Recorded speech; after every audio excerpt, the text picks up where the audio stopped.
So today we want to talk about backtesting. Backtesting is the idea that as you're putting together the idea for a strategy of how you would like to trade off of future information, you should always be testing this idea of backtesting. Now, before we jump into it, if you like what you're hearing and you want to learn more, please hit that subscribe button. We put out content on a pretty regular basis. And I like to think that we're not going over just some of the core basic things you hear all the time.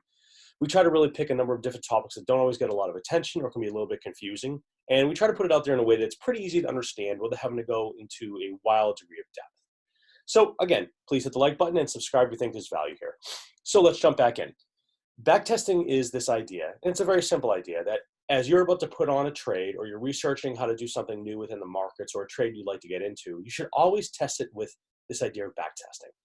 So backtesting is very simple. It's just this idea that you're going to take your current trade and see how it would have done historically against old data that you have from the markets. Now, like many things, although history does not always tell you what's going to happen in the future, it's a good way to at least see through different types of market cycles if your trade idea would generate profit consistently over the long term or the short term, or what those scenarios would look like for you to be successful in that place. Now, you might say, why do we do it? Well, it's simple. If we don't test our ideas, we are very susceptible to not seeing all the consequences that could come up from it. Perhaps during times of a bull run, it's really easy to be successful with a certain type of plan. We see this all the time with people who are heavy in option calls. When things keep going up, it's easy to be successful. But if there's huge drops or sudden drops or unforeseen sideways movements that you didn't plan for, those can be opportunities to take big losses. Now, one thing to also keep in mind with backtesting is this idea of bias. We always want our own ideas to work. We want them to show well and show a lot of profit. So what can happen is we have a natural ability to be biased towards the way we test our own ideas. So what I would strongly suggest is, as you're going and working through this backtesting process and looking at how your plan would have worked over longer periods of time or times of the past, try to do it in a couple different ways. One is to think about data as an aggregate, pull in as much information as you have. Some might be using sample data or just pieces of it, and also look at it from a different period of time. So for example, from the period of 2015 to 2020, say, we saw the market generally go up over the long term.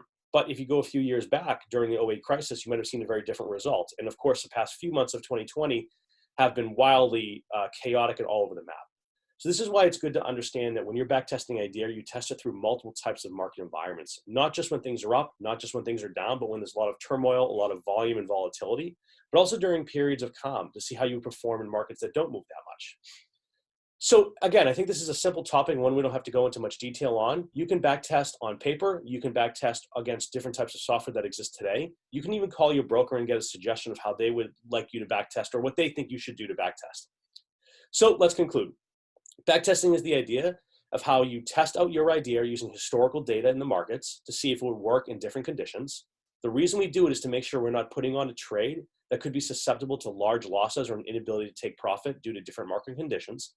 And the idea of bias is we like our ideas to win and we want them to win. But with that being said, make sure that you're not just building out a backtest that's designed to make your idea work. Try to find a way for it to fail. Look for a scenario that will not allow you to succeed with that idea. So that's it. It's another quick one today. Thanks for watching, and we'll be back soon. Bye.